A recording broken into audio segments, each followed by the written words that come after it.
Hello dear students, welcome once again. Today we begin new chapter of history.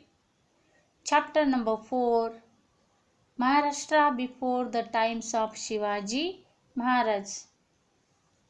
Dear students, in the second lesson we studied India before the times of Shivaji Maharaj. What we learn in that lesson? Can you tell? Yes, we learnt various ruling powers existed in India during that period, such as Bahmani kingdom, Vijayanagar kingdom, Mughal power, and so on. My dear students, before starting the lesson, let us learn about Maharashtra. We all live in Maharashtra, don't we? Yes. And we are all therefore Maharashtrians. Maharashtrians means the people belonging to Maharashtra. As you can see here, the map of Maharashtra. And we feel proud that we belong here because it is truly a great state. Shivaji Maharaj was a great warrior and king who ruled over most of Maharashtra. He set up Swaraj in Maharashtra. Do you know what it means, Swaraj?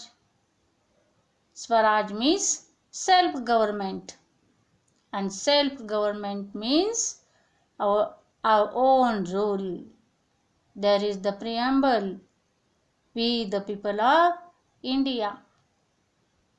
That means before Shivaji Maharaj, someone else was ruling over Maharashtra.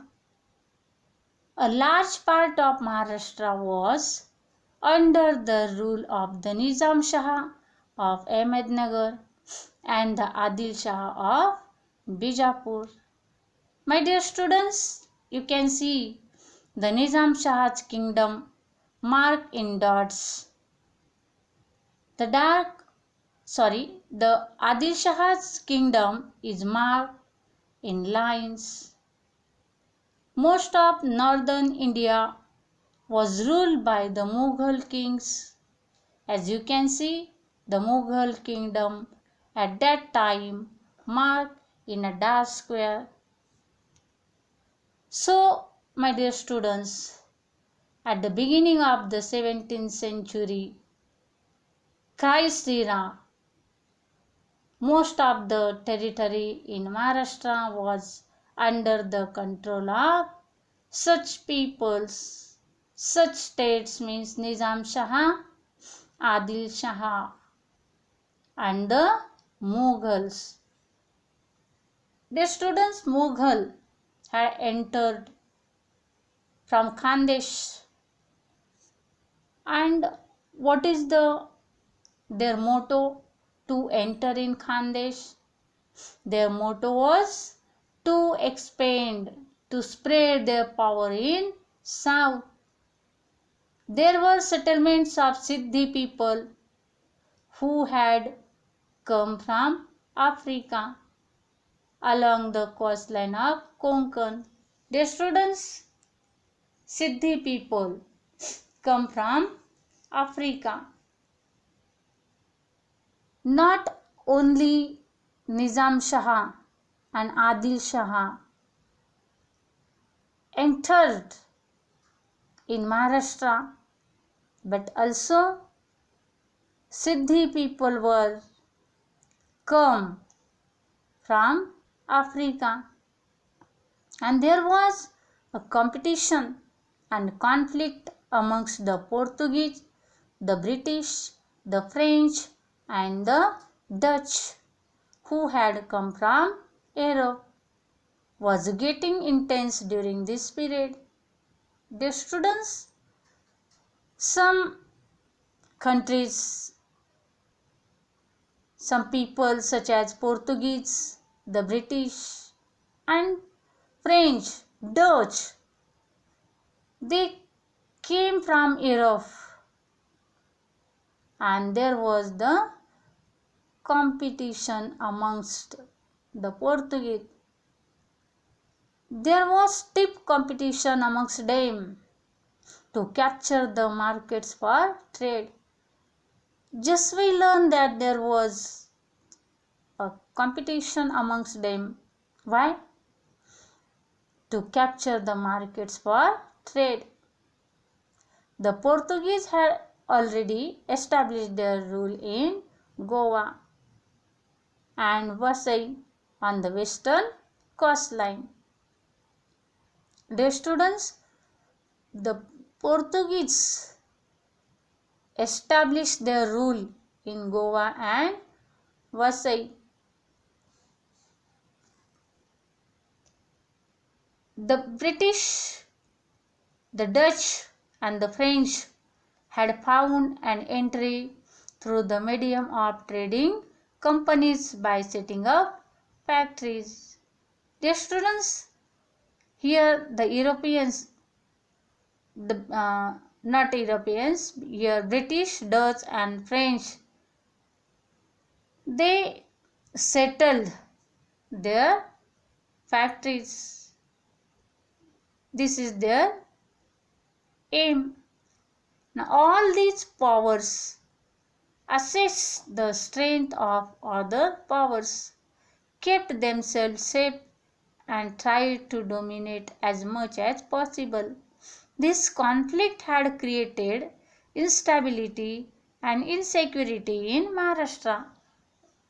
The conflict which was created among them, it was insecure and unstable, and these different people from Europe were called Topkar on the basis of their customary headgear. The students, the people who come from Europe were called Topkar. It is necessary to get acquainted with the village Mauja. Village means Mauja, Kasba and Pargana to understand the nature of settlements in that period, as also of the officers that form a link between the rulers and their subjects, and also the markets and the craftsmen. Pargana was made up of many villages. My dear students, what is Pargana? Many villages come together and it made a Pargana.